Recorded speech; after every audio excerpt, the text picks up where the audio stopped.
Canadian. Yeah. Meeting live streamed. To stay in this meeting, you consent to be live streamed. Got it. See, I don't see me. Oh, now I see me. I think this one. Or is that too bright? Sure. I'm good. Thank you. Thank you. And the volume. Live. That's as loud as it goes. Okay. That's his name, Well, Daniel, yeah. Tom. Daniel. So I love that. I've seen quite a few people I know. Sunny beards. Sure. Lot of people, right? Yeah. Oh, yeah. Okay, thank you. Okay, thanks.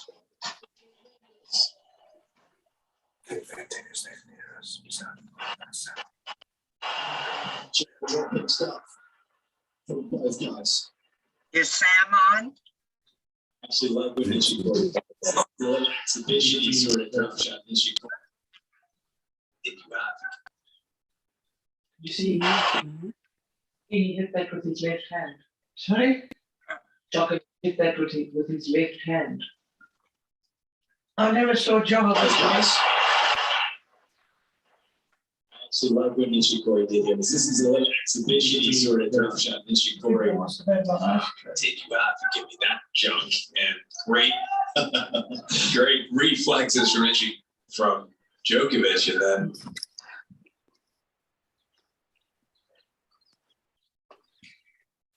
Okay. Lloyd Harris is South African. Let me just get out of this thing. Are we Darlene Backlund in the US?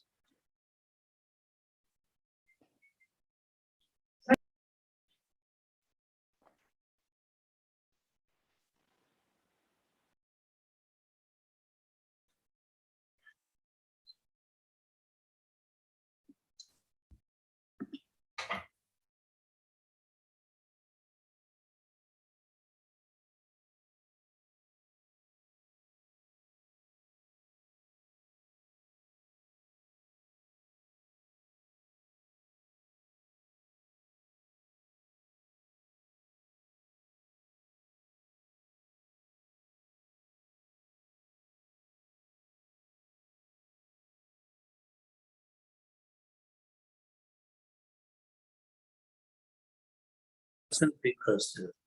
But now it's on mute. Well, I wish you'd actually look there. I'm trying to look. Here.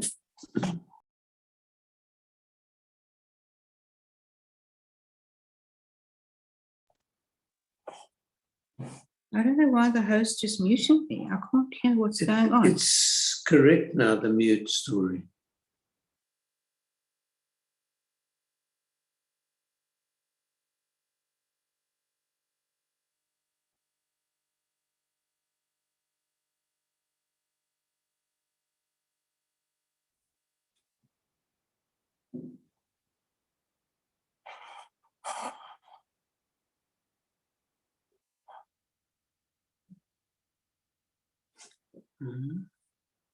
Russell.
Unmute, yes. No, no.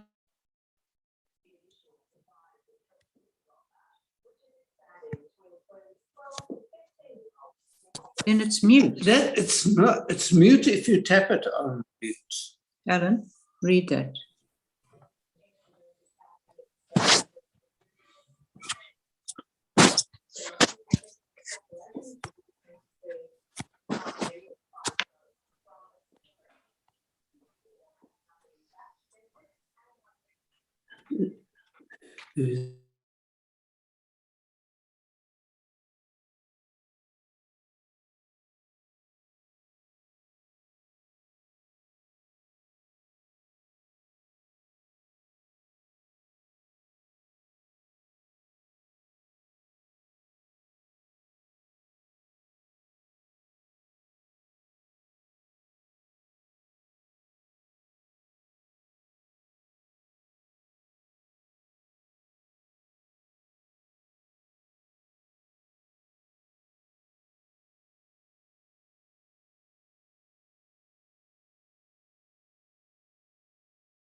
After the death of his sister, and he shared what he shared, but he's a very solid person, very beautiful personality, and I thank you for being here to honor that memory of that dear soul. Those who are here with us in the shul and those who are joining us via the Zoom, thank you for being here. And it's a solemn note to start the year, but it's appropriate one, not to mention symbolic for the year we've been through. It's like almost, what were you thinking to be exempt for that? No, here we are. But the main thing is that we do it together, that we congregate here. There is a center of our spirits and our emotion, and we bring it together. We bring that notion together, and we share. We share the joy, we share the sorrow, we share. That is what we do as a community. So in this memorial, I will start with some psalms that we usually do. Then there will be space for eulogies on behalf of the family and the friends. And then we will conclude with the El Maleh Rachamim and the Kaddish prayer. Before that, to give the intention, to put the intention, I'd like to start with an old Jewish tune. I want to say that in the last hour, while people were congregating, there was a nice mixture of music from the 70s here that Matthew loved, but it touched exactly the playlist of us, Those who were here could say, very, again, apt and neat and appropriate.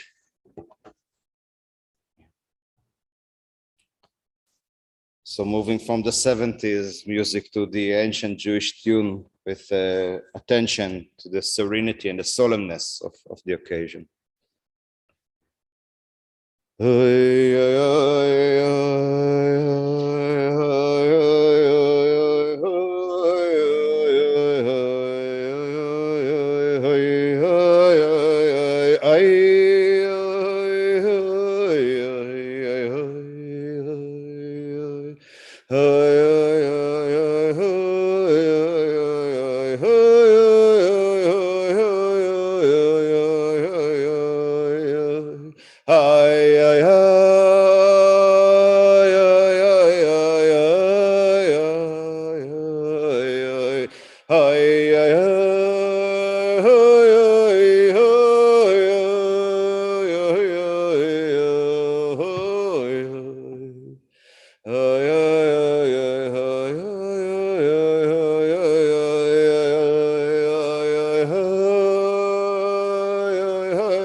אדוני מה אדם ותדעהו בן אנוש ותחשבהו אדם להבל דמה ימיו כצל עובר בבוקר יציץ וחלף לערב ימולל ויבש תשב אנוש הדקה ותאמר שובו בני אדם לו חכמו ישכילו זאת יבינו לאחריתם כי לא במותו ייקח הכל לא ירד אחריו כבוד או שמרתם וראה ישר כי יחריט לאיש שלום פודה אדוני נפש עבדיו ולא יאשמו כל החוסים בו.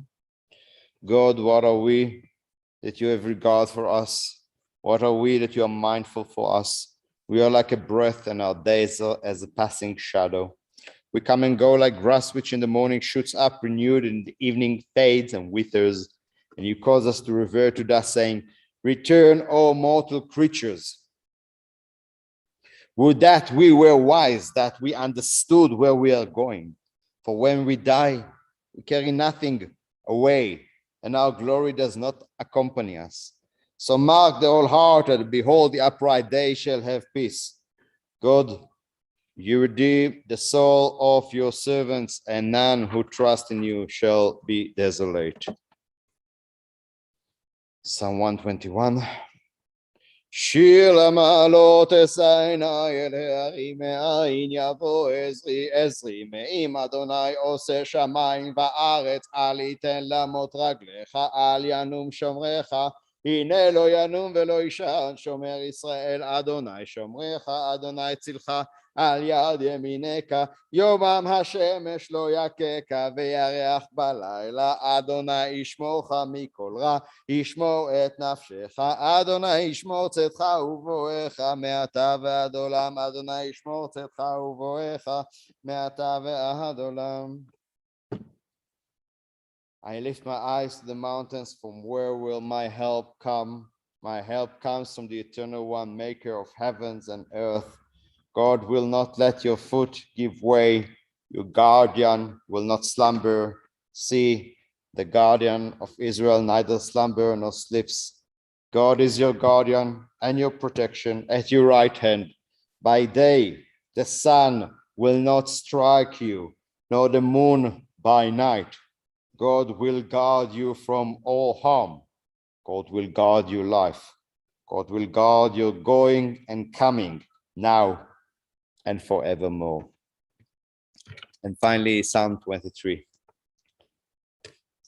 מזמור לדוד אדוני רואי לא יחסר בנעודי שירביצני על מי מנוחות ינהלני נפשי ישובב ינחני במעגלי צדק למען שמו גם כי אלך בגיא צל מוות לא אירא רע כי אתה עמדי שבטך ומשענתך המה ינחמוני תערוך לפני שולחן נגד צורריי דשנת בשמן ראשי כוסי רוויה אך טוב החסד ירדפוני כל ימי חיי ושבתי בבית אדוני לאורך ימים ושבתי בבית אדוני לאורך ימים.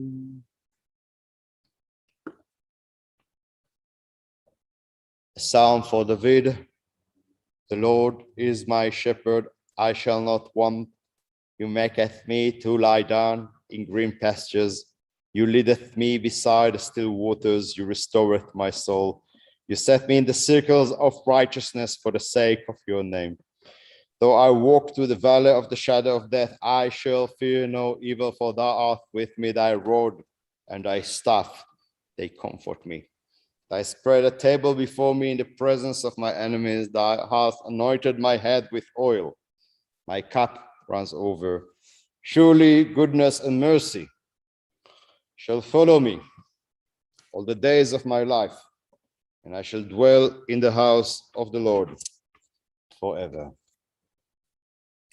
So that was my opening to get us into that space. And now I invite the representatives of the family and friends to come up and speak to several of them. So bear with us, just come here one after the other as you're coordinated. Come. Thank you. See you soon.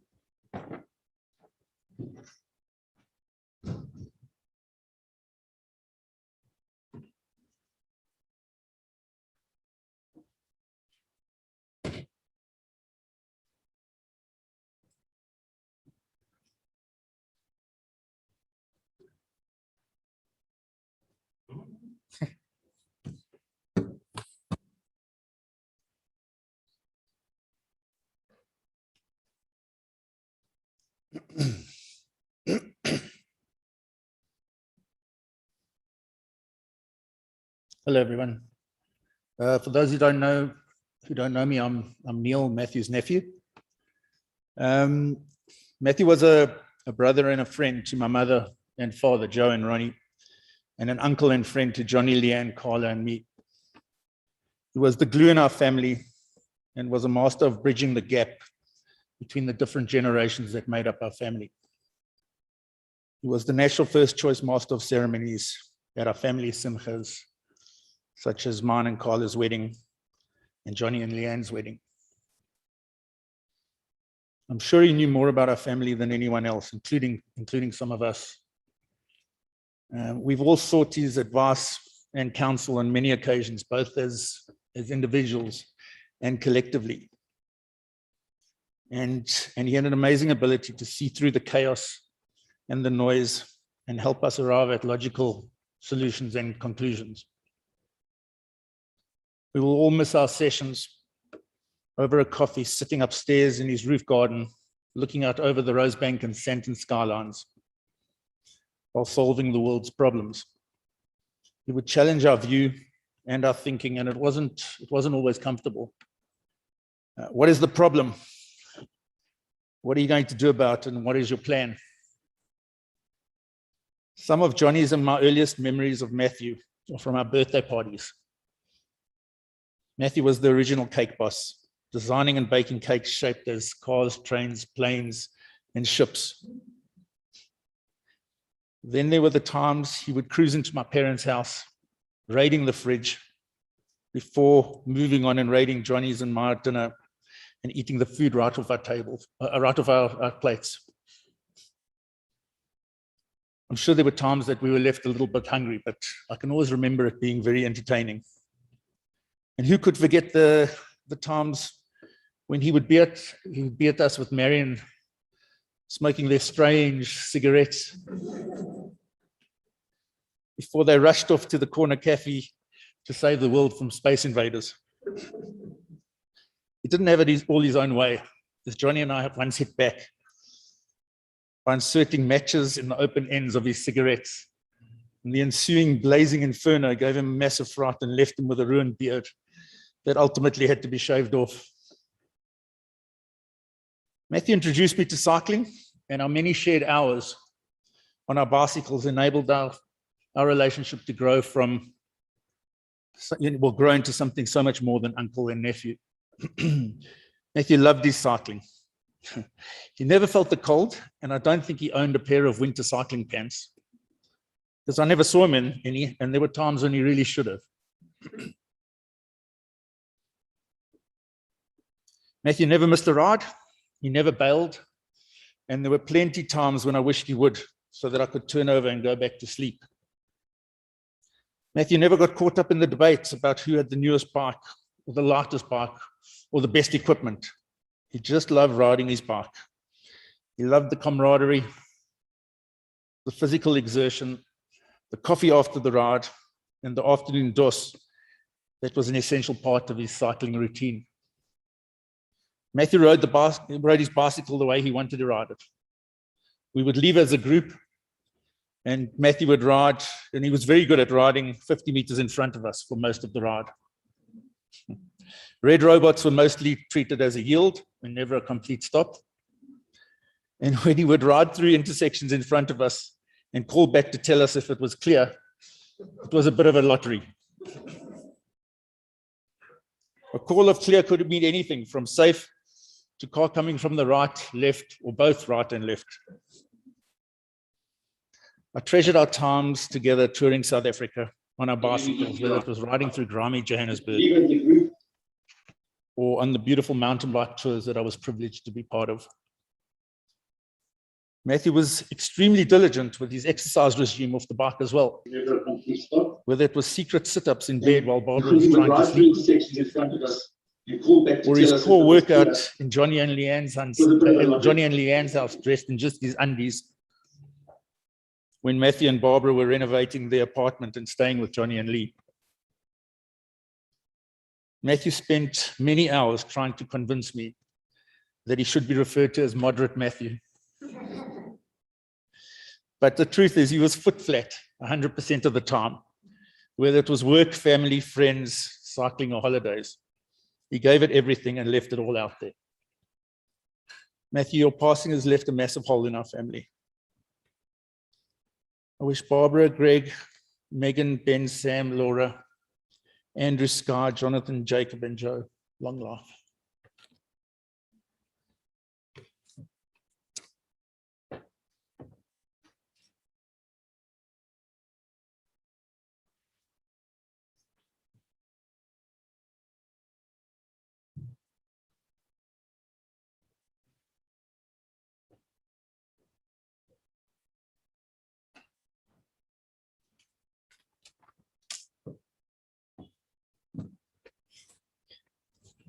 You can see that Neil and I come from different generations. Again, for those who don't know me, my name is Chaffee Adler.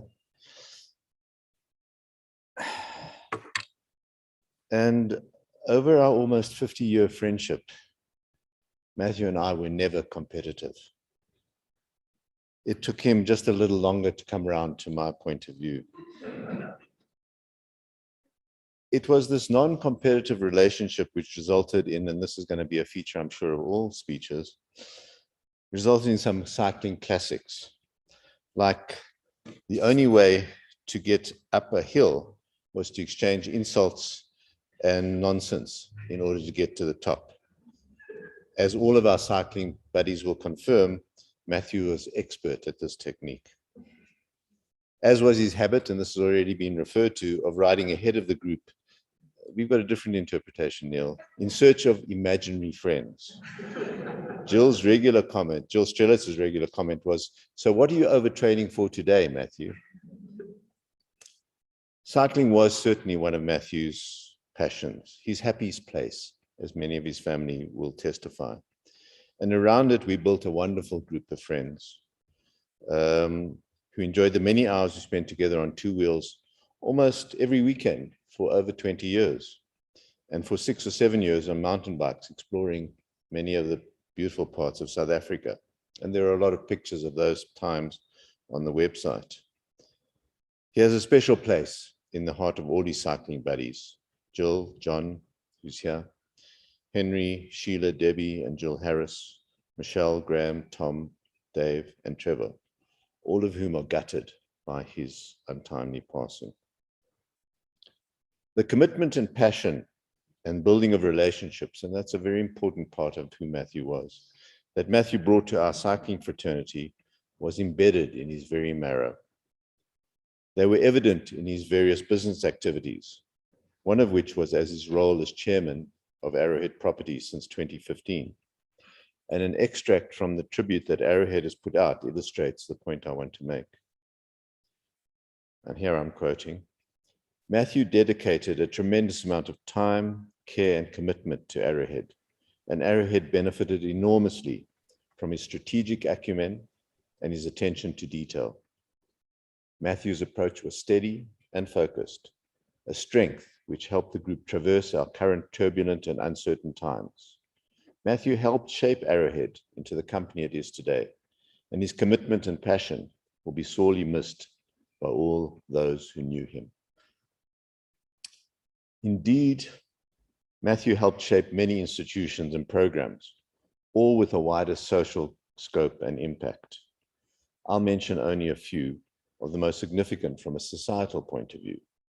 the incremental housing program in the early days of the Urban Foundation, the various housing companies of the Urban Foundation, the National Housing Forum, which developed many of the policies which became national policy in our new democratic South Africa, the renewal programs in Caterham and Alexander, Tembe is here, all fraught with high political and personal risk. The expanded public works program, and more recently, the employer housing policy, which I understand has been accepted by the 7 major mining companies in the country. And no doubt, one of the legacies of all these programs is the inspiration and leadership that he provided to the many professional colleagues that he worked with, many of whom have become lifelong friends. And he didn't only operate at the societal level. Nell has already attested to the warmth of his personal reach.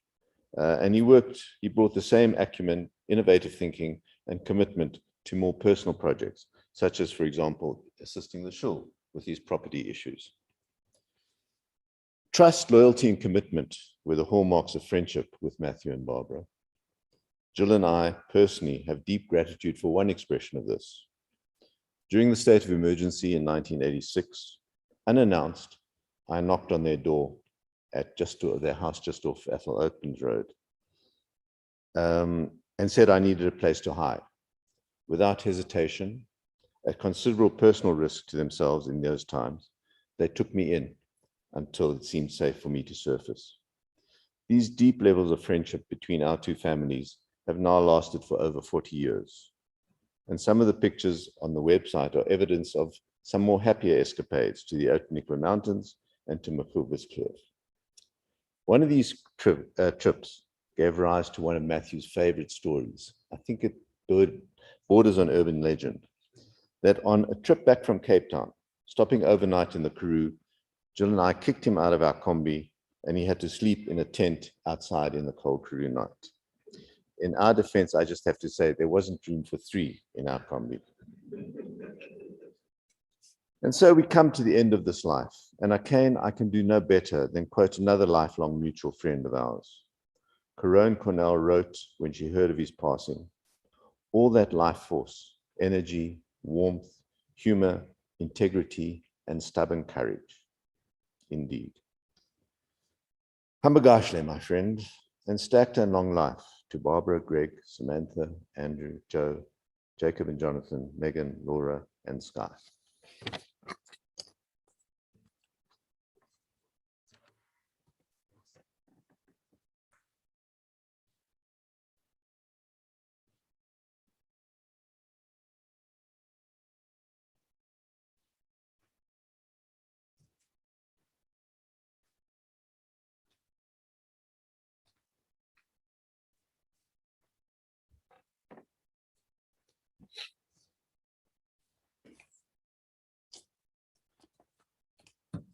Good morning.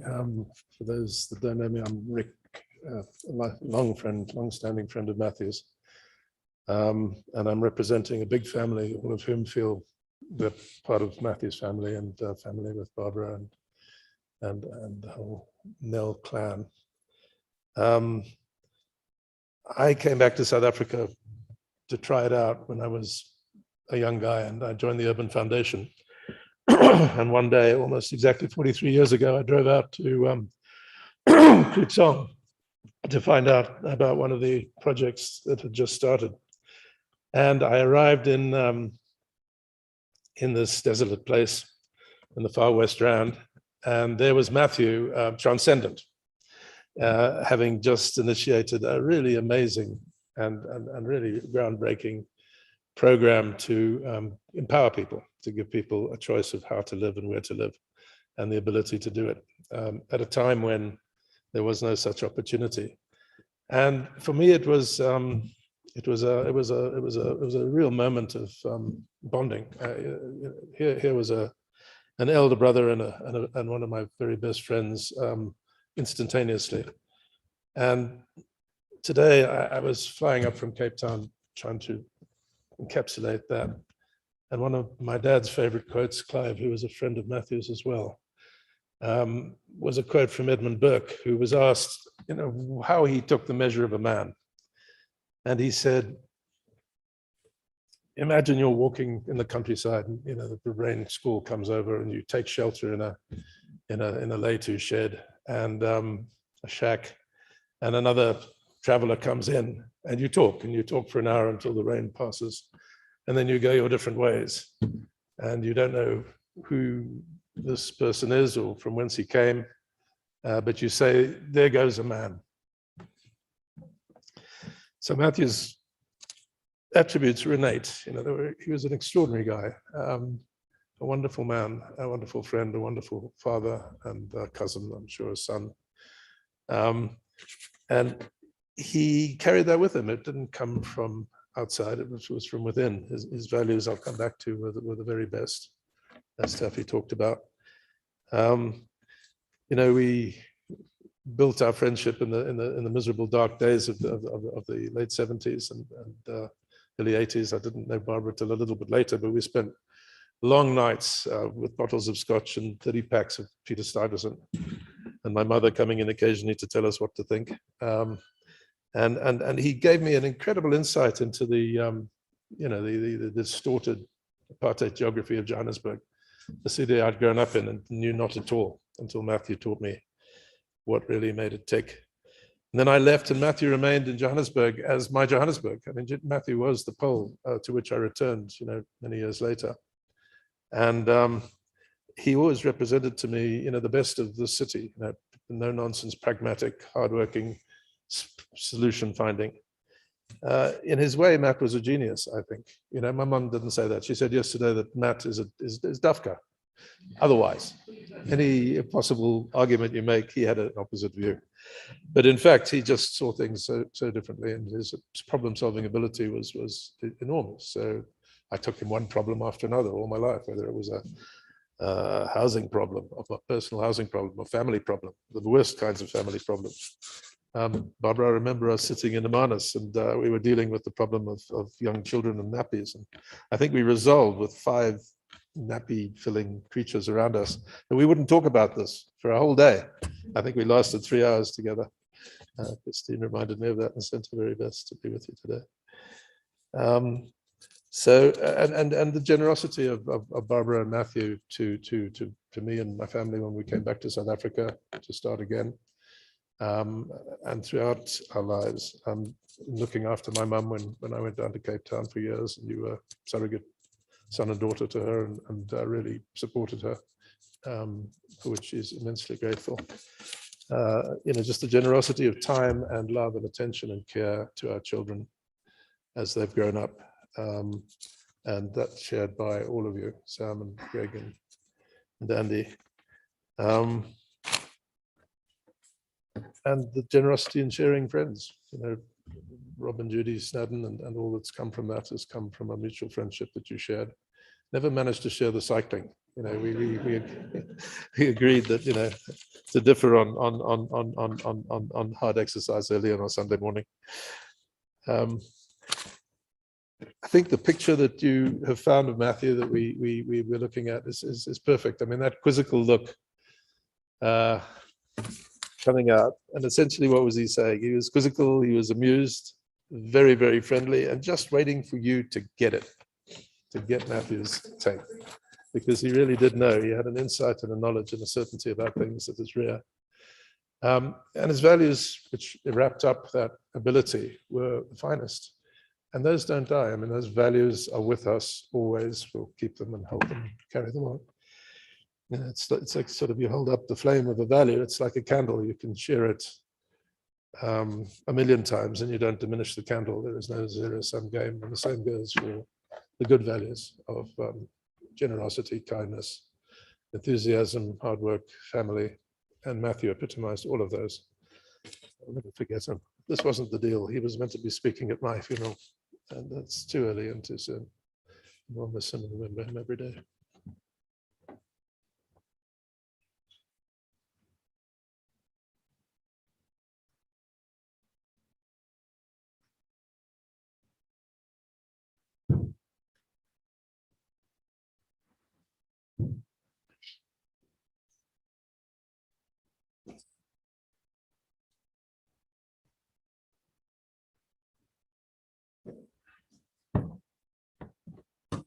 Greetings, friends, family, colleagues, and all fellow mourners. I think it is true that I never thought a day will come when I'll say Matthew is no more. And why I'm saying this is that we often talked about our lives. Hey, Ish, what will you do when you are 70? Hey, Matthew, hey, you are already 70. That's 2020. Hey, what about where's your child? And then, come and see what drawings are in my office. My son did it. Oh, where is Samantha? Oh, well, she was in Canada. She has moved to the East. So that was a sort of thing which I came to like. And I felt that coming as professionals, it was in the 80s. I came from the Black Consciousness School of Thought. And I had led AZAPO and what it stands for. And in the 80s, I was starting to thinking. There's a lot of talk about what should be done. But who are the people who are doing something? And the name of Matthew Nell was given to me. This man is doing something about housing, human settlement. So we spent time talking over the phone, not meeting.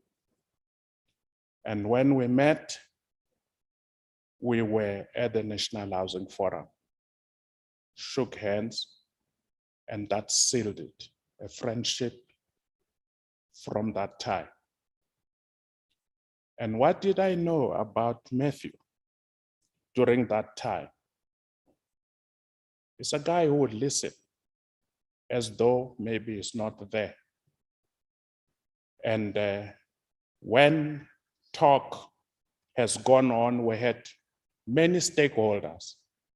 I'll also remember JP there, sometimes when you engage each other, and all of you will be expressing lucidly your points of view. And sometimes one will even feel like interfering and stop you. But one thing good about it, that was part of our game.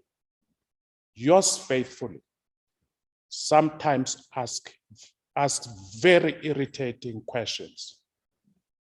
And so Matthew and I will sometimes just be arguing, and will argue intensely.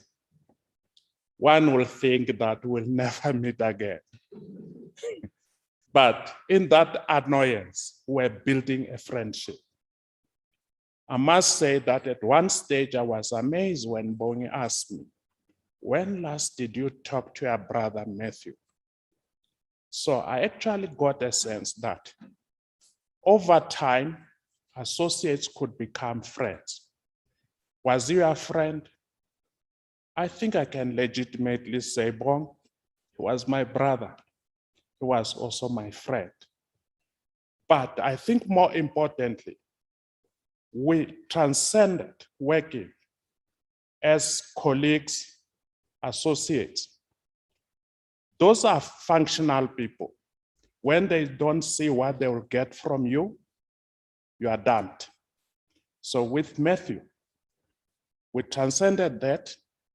2 hours of tea drinking and talking about your children, and everything you talk is tentative to be continued, like any good conversation. My friend Matthew, I did not want to say everything about you, but to say you are a remarkable person. You are a person, like Rick has said, you'll find that will speak, be it Rieta, where we'll talk about research. You'll find that he will always, when you think you have come to the end, you are about to put a full stop, he will make it a pause. More work, hard work, until something genuine. I see all the friends here, Maluleke. Here we are. We always know that this man will always, when we're in his company, stretch all of us. And he will also be available to be stretched. If there's a man who accepts criticism and absorbs it, I've seen him during the National Housing Forum, when some activists, political activists, will criticize him robustly and in an ungentle way. This man will absorb it, and yours faithful will feel like, no, let there be peace, let there be harmony. He will just absorb it. But out of it, all those people will be working with him. And in all functions where I have been, I found those people will enjoy a pride of place in his space, and they will be part of him. Finally, friendship, children, love, those things never perish. The person who has planted those things will always live forever. In a typical language of activists, long live Matthew.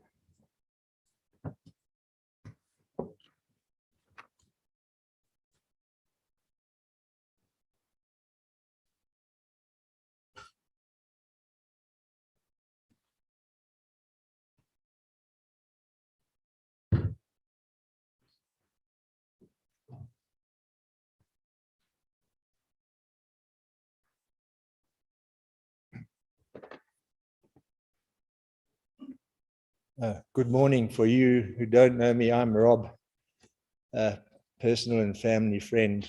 Matt and I had this maximum that the art of living is making memories. And what an artist he was. But it didn't start so well. Judy and I first met Matt on a trip to South Africa. And we were introduced to this bearded, hairy commune dweller from Crown Mines. And he left early, and we thought, gee, he doesn't like us much. But some time later, Barbara visited us in New York, and this phone kept ringing from South Africa. And we knew something was afoot. And when she got back, we learned that they were going to get married. And thankfully, his powers of persuasion didn't always deliver. Because in '86, when Judy and I came back to look at the prospect of returning to South Africa, he spent all of his time trying to persuade us that this was not a good idea. And he failed. Thankfully, he failed because that led to this wonderful life of memories as close family friends. Family holidays without the Nells were a rare exception. It started at Sheffield Beach and moved up the coast to Cape Vidal, and then as the kids grew older, we had to cater for them, and we went to Kenton and St. Francis. there were many excursions to the bush and cycling trips to Mozambique, trips to the mountains in the Berg. And Matthew was just the central player in all of that.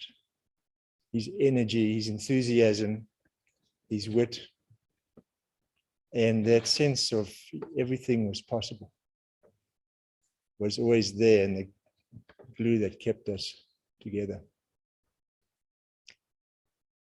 Yeah, and the Nell's homes in Joburg was always a home away from home for us. Whenever you arrived, Matthew would be there, and with that, you all know it, that, how's it? A characteristic warmth that he just pulled you in. And I know it was not just home for us, but hundreds of varsity students, particularly in Andrew's time. But driving up today, Judy reminded me of a story. The Pope was out there on Easter Sunday, about to address the crowd, and he looked down into the crowd in St. Peter's Square, and he asked, "Who's that guy standing next to next to Matthew Nell?" And yeah, connected, well informed. He was a real mensch. His achievements in business we've heard about and were legendary, but he was always available to make himself, his wisdom, to share his wisdom with friends and family. And I know he'd reach out to his nephews, and particularly Jacob and Jonathan in later years, played a huge role in their lives. And for our family and myself, and more latterly, particularly for my son-in-law, Lolo, when Emma and Lolo came to Joburg, he was a fabulous mentor and counselor and coach. And yeah, but for me, it was Matthew, the family man, his love, his generosity, his warmth, his wit, and the way this played out in building family and friendships. And in recent times, we don't have great memories of celebrations, but I'll carry this one always with me. Being at Andrew's 30th, this unbelievable cast of characters, youth, he just loved the youth. And there they were, a hugely diverse group of youngsters enjoying themselves. And Matthew's excitement with this was tangible. And yeah, so as we go, it was these memories that he leaves us with. And we thank him for being such a wonderful artist in creating those memories. Matt, thank you.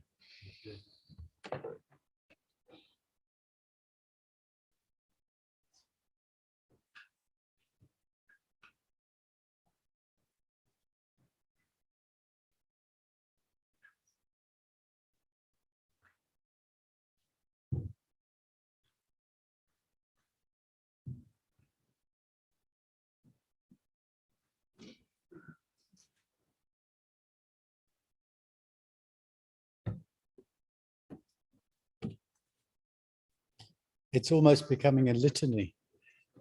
I came back from living 18 years in England. Andrew was just born, and they took me on. One of the great relationships of my life. So thank you. I didn't quite know what I was getting myself into, but it took me a little while to realize that the words Matthew Nell It's a doing word, a verb in a verbal family. And so with Matthew, you were doing. And one of the things that I then subsequently realized that I was doing urban planning 101. Never got further than that. He used to tell me about this thing and that thing, and I'd go, oh, wow, wow. And was not entirely sure what we were talking about most of the time. And so he refined the experience as time went on. And when I was in Johannesburg staying with him, it was one of the lovely things in my life. He would take me through Johannesburg. As Rick said, he reconnected, and I was born in Johannesburg, so he reconnected me with what I'd left. Only it wasn't the same. So what was happening to me was I was being plugged in to the new. And so some of the times he would drive me around, he would take me to things that were decaying. And some of the times he would take me to things that were just expanding. And some of the times he would take me to renewal programs.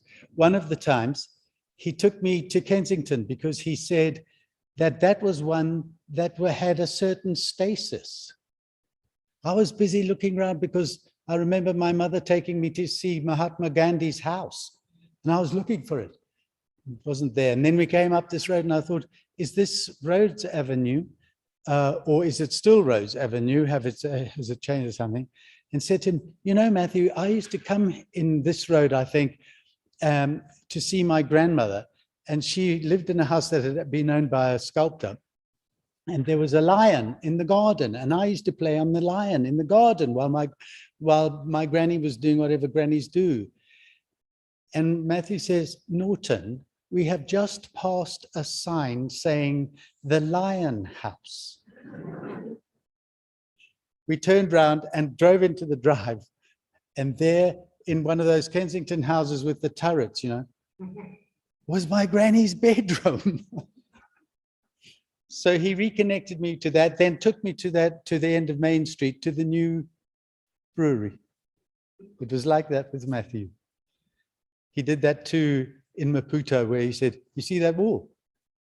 It's now surrounding a compound. You see what's going to happen there? Single-story houses, going to be double-story houses soon, and then there'll be flats, and then they'll be part of Maputo's main town. He was wonderful, informative, and so kind. But the one image that I will always carry with me, when I say always, it's kind, maybe mostly, the one image that I'll always carry with me was Barbara took a photograph. We were sitting watching the sunset at sundowners in the bush. And the dusk was coming and it was darkening, and we were just sitting there. And then I realized that for I don't know how long, we were in the Land Cruiser, other people were wandering around. And we just sat there, and the peace came. And it was the peace of the sunset, and the peace of the bush, and the peace of our relationship. So thank you. Thank you, Matt. I've tried to see how it was that he took life. And, you know, he grabbed it and I thought that the only words I could come up with was, I think Matthew was inhabited by life.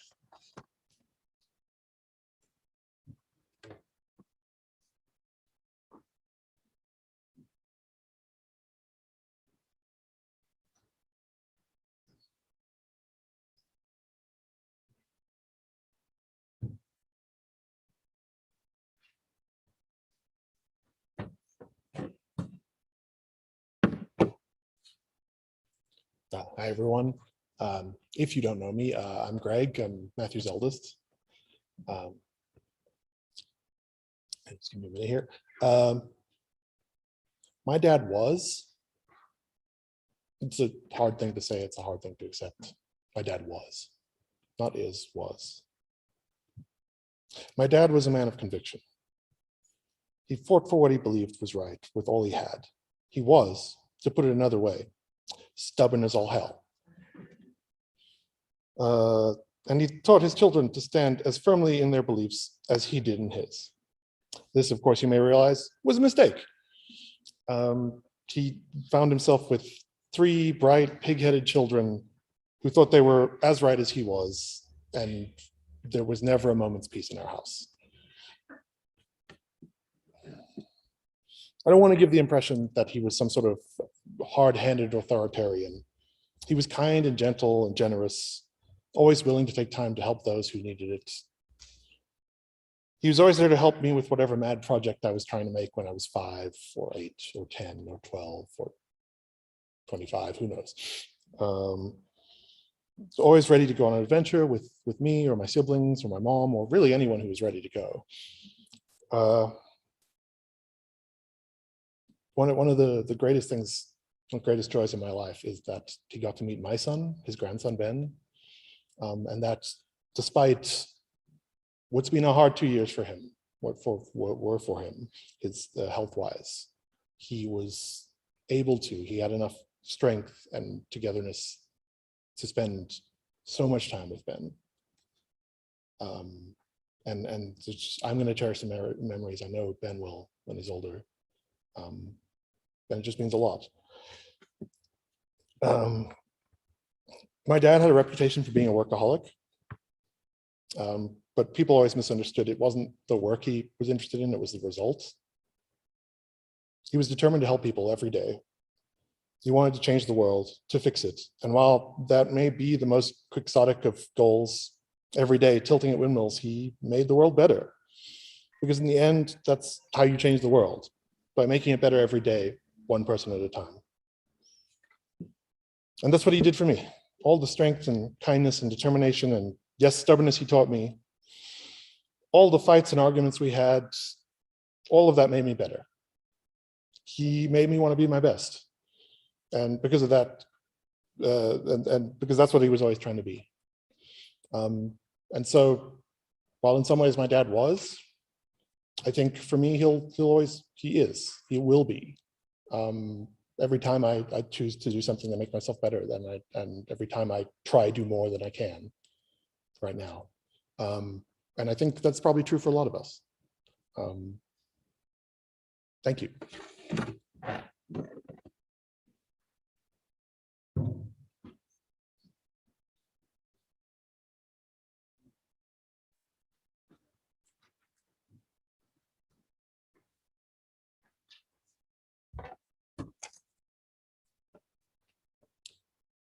Oh boy. It's been really hard to try and find ways to sum up my father and how I feel about him, to try and encapsulate an immeasurable presence in my life in the space of a few minutes would, I think, be a fool's errand. So this introduction serves as a warning that this is going to be less of a speech and more, some kind of free-form memory jazz, which incidentally is a genre I think he would have liked. I got a lot of things from my dad, but the gift I'm most grateful for is his sense of humor. My dad loved a joke. He'd sit in conversations and wait to pounce with a well-timed punchline. Most times people would laugh, but if nobody did, he didn't mind. He'd do that big silent grin and laugh by himself. And laughing with my dad, or making him laugh, was one of the great joys of my relationship with him. I think he would have really loved the fact that we spent much of the last few days sharing memories of him that have filled the house with laughter. He had an insatiable zest for squeezing every bit of celebration out of life. I think we all remember that his milestone birthdays are very well known amongst the friends and family. They were the event to attend. This sort of sense of joyousness has rubbed off on every occasion, from my bat mitzvah to the wedding Laura and I would have had if lockdown hadn't struck. Missed it by 2 days. His sense of occasion was why Laura and I were so surprised that he agreed to let us have the small intimate wedding that we had desired. Of course, we soon learned that the caveat was that he could both plan and throw a rager to celebrate our union the following weekend for his friends. Celebration was his style. And where there was celebration, my father would always find a way to speak. His speeches are infamous in the Nell household. Didn't matter the scale of the event, he took every opportunity to give an occasion the regard it was due. He would always take the long view, reaching back into history to tell us how far we'd come to meet the moment we were in. And once he was there, he'd spin all of that hard history and reality into this sort of spider web of optimism and hope in a way that only he could. This optimism was a gift he shared with us all. You would also often find my dad on his phone. Usually he'd look at it in the middle of when you were talking to him, which was something we gave him a lot of grief for. But he loved the ability to communicate with his family, friends, and colleagues. He was constantly in touch, phoning my mum just to let her know he was on his way home, which is a habit I have also picked up. Sorry, Laura. And he was always checking in on his family.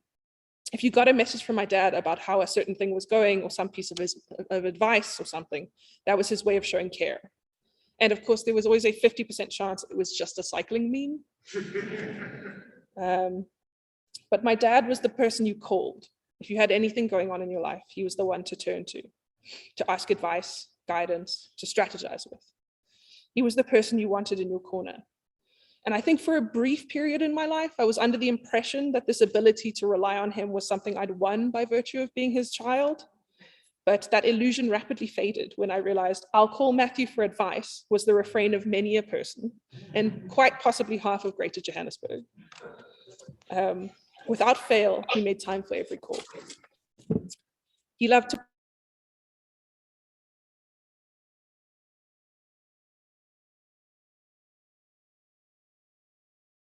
and so many others who've reached out in the days since his passing. I'm so grateful that I got to know him and to be in his orbit. It has made me who I am today, and I hope that I can keep living my life in a way that would make him proud. One of the last memories of my dad that I'd like to leave you with is this. He loved to play a game when I was a child where he'd tell me he had a secret for me. And like all children, I was like, a secret, cool. And then he'd simply tell me that I love you. And my baby sort of Sam tomboy brain could not process this at all. So my immediate reaction was, ew, yuck. But I learned pretty quickly that not to fall for this gag. So as soon as he would tell me he had a secret for me, I'd tell him, don't tell me your sissy secrets. But right now, in this moment, I'm really, really glad that he shared all of those sissy secrets over the years. Thank you very much.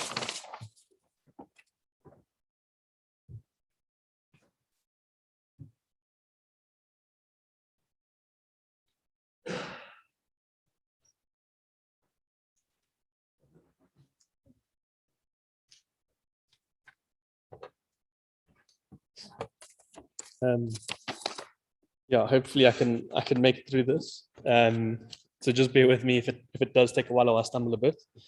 Our running joke, but also truth, which I'm sure most of you heard along the way, was that I was the surprise child.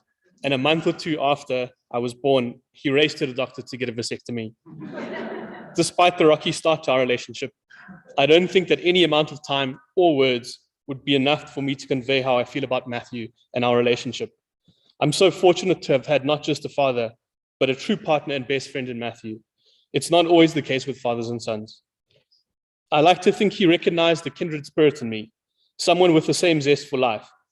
Some of this may have come from some of our more breaker tendencies I went through in my teen years, which fortunately for my parents, neither Sam or Greg went through.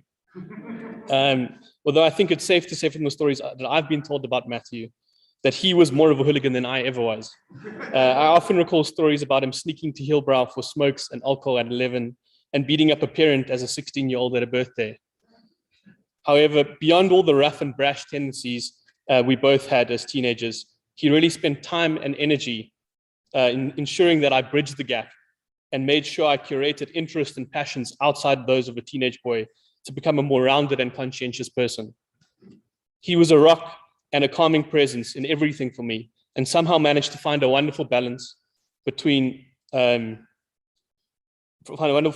providing patient and gentle advice without being too prescriptive, and always found time for one of his famous strategy sessions, solving a problem or advice, celebrating an achievement, regardless of how insignificant or just to share a story or joke. These were often accompanied by very mundane tasks, such as shopping for bicycle parts or finding the broken pool pump part. But these are some of my most cherished memories of Matthew. I can't think of another person that I was more content just being with, even if neither of us said anything. Dad was very generous with his time and often shared this amongst my friends and partners, with many of them having similar moments with him, often behind my back, with him finding a way to make them feel welcome or loved. Sky was recounting just last night how he really made such a difference in a landing in Joburg and settling so quickly. Some of these intentional and often unintentional lessons I learned from him over the years included, it's either the quick or the hungry. Although this has probably given me somewhat of an unhealthy relationship with the speed at which I eat, and often how someone might interpret me when sitting across from me when eating. This also formed the basis for one of our greatest shared passions, in being food partners and sharing food with others. He showed me how to work hard, but still to make sure to find time to play hard and be with those we love, and the importance of family. Despite some complaints that Matthew's work and play ethic is not something that any of us should be aspiring to, given the lack of sleep he was known for. It's okay to still be deciding what you want to be at 71. Just make sure you're going to have fun along the way. To always act with integrity, kindness, and treat every person with the respect and time they deserve. Both my mom and him showed us how to love deeply, be kind, and to always show up for each other. But most of all, he showed me how to be a human being in this crazy world that we live in, and to always take a step back and account for what matters most. One of my first thoughts when we found out of his passing on Friday morning was a deep loss for all the moments I'd yet to share with him. Taking him for a tour of our flat that he spent hours, hours and hours of time guiding and challenging me on design rhetoric or my pedantic and numerous schedules for tiles or plumbing or contractors. Introducing him to a grandchild of my own, although I think meeting Ben was definitely one of the greatest moments of his life. Or future trips and weekends spent together exploring new spaces or sharing delicious food because neither Sky or Barbara are willing to share with the two of us gluttons. But then I started to realize what an absolute marvelous and full life we have already had together, whether it be marathon 12-hour cycles around New York, Madrid, Rome, or Joburg, despite me holding back Serge, as he was affectionately known by his cycling buddies, with interspersed stops for lox bagels or cider chicken or coffee, our constantly reworked tour of Joburg that we gave to many friends, which both of us were tweaking to try and outdo the other. An unabashed call for a chat to call out some of my nonsense behavior, or to simply just check in on how I'm doing, or give me a gentle nudge to think about something I may have missed.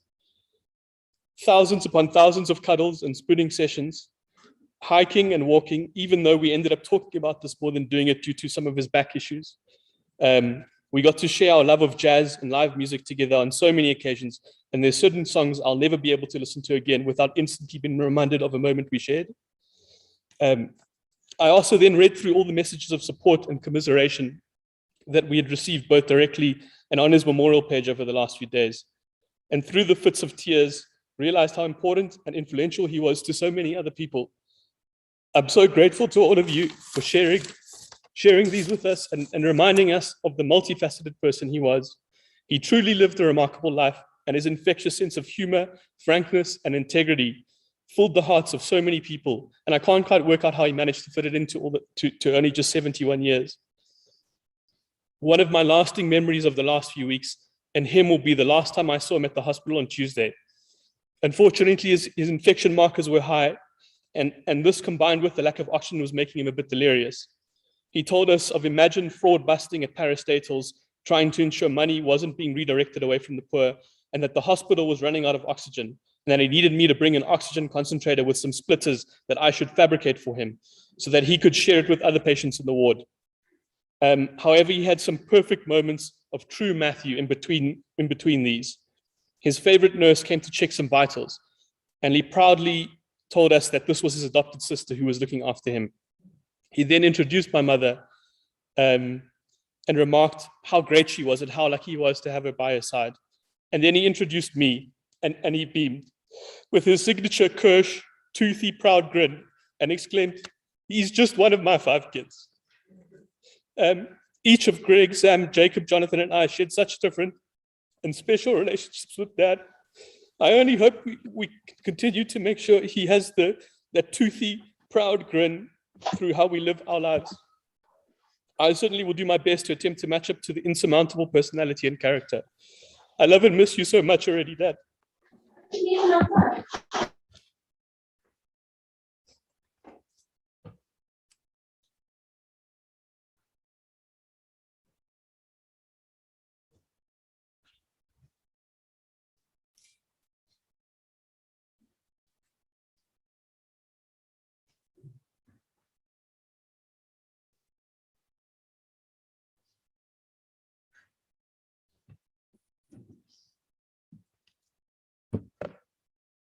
Thank you.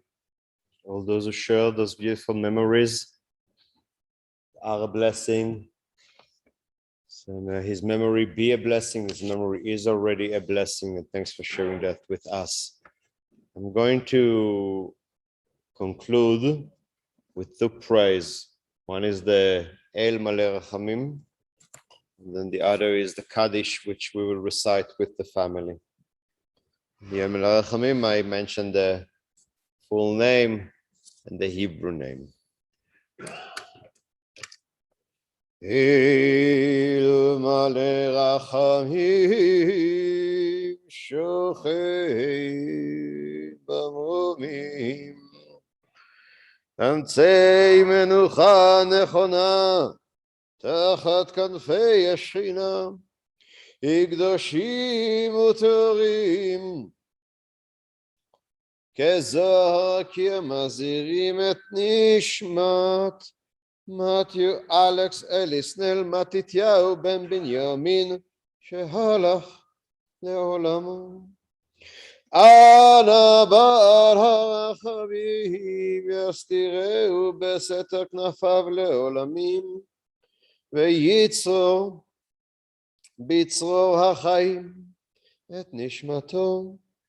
אדוני הוא נחלתו וינוח בשלום על משכבו ונאמר אמן. Fully compassionate God on high, to loved one,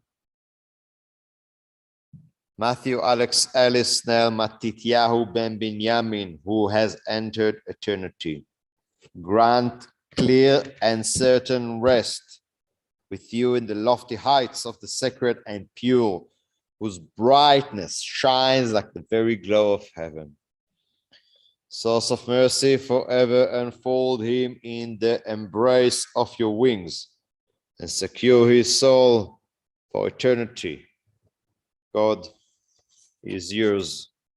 May he rest in peace. Amen.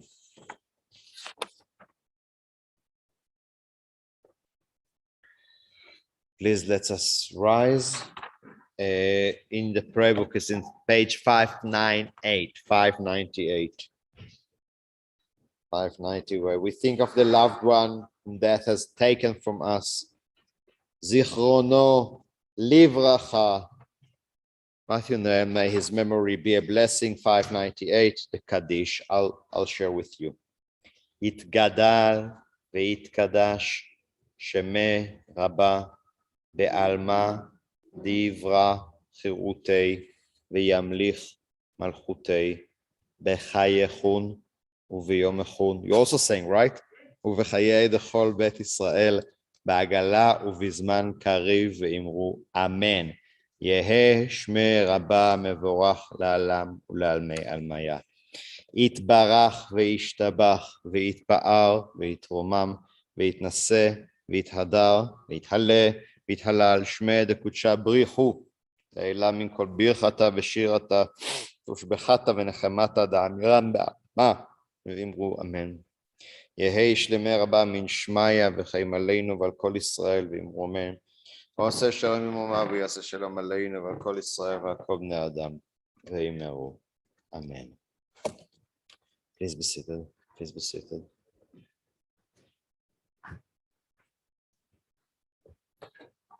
A Jewish memorial concludes with addressing the deceased. I said on the background that most of the ceremony, most of the events are around the family, not around the deceased. When we address the deceased, we say, Matthew, first we hereby release you from all your obligations and affiliations and associations. You had many, it's even hard to map them, but you can go. We will cherish you, but you can go. And the second thing is to say that if we ever, we always say that now in the spirit of the high holidays, if we ever hurt you or harmed you or upset you, as happens in relationships, in families, in friendships, we hereby apologize. May there be no harshness between us. We remember only the good, what was beautiful and charming and inspiring in the character. And all that was said here, may it echo.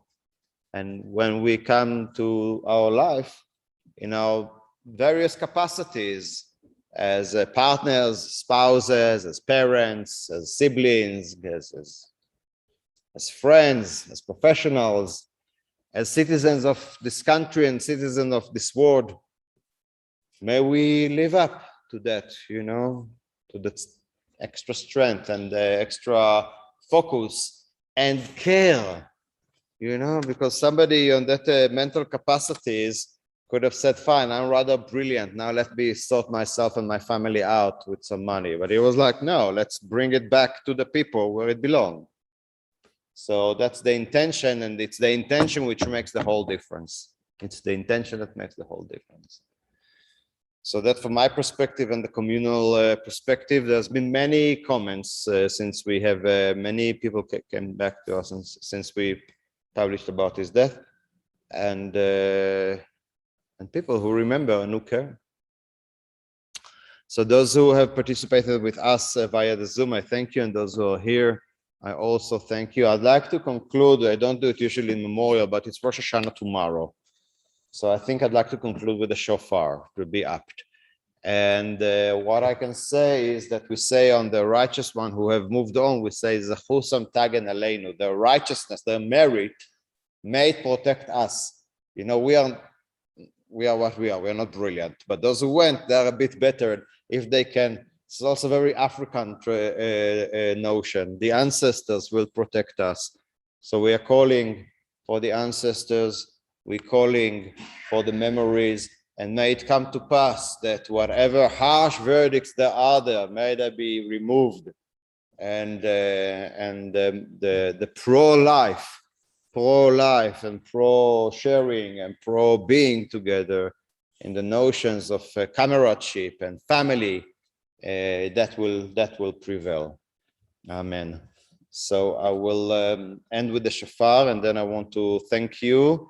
There's some refreshments outside.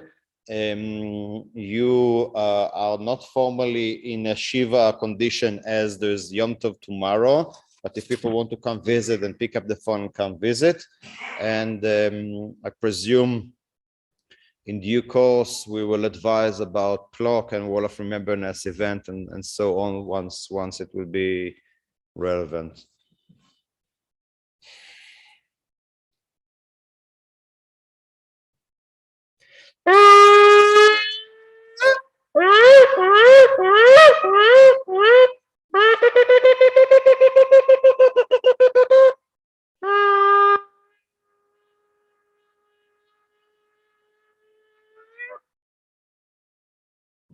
Shana Tova, and thank you, and I wish you long life.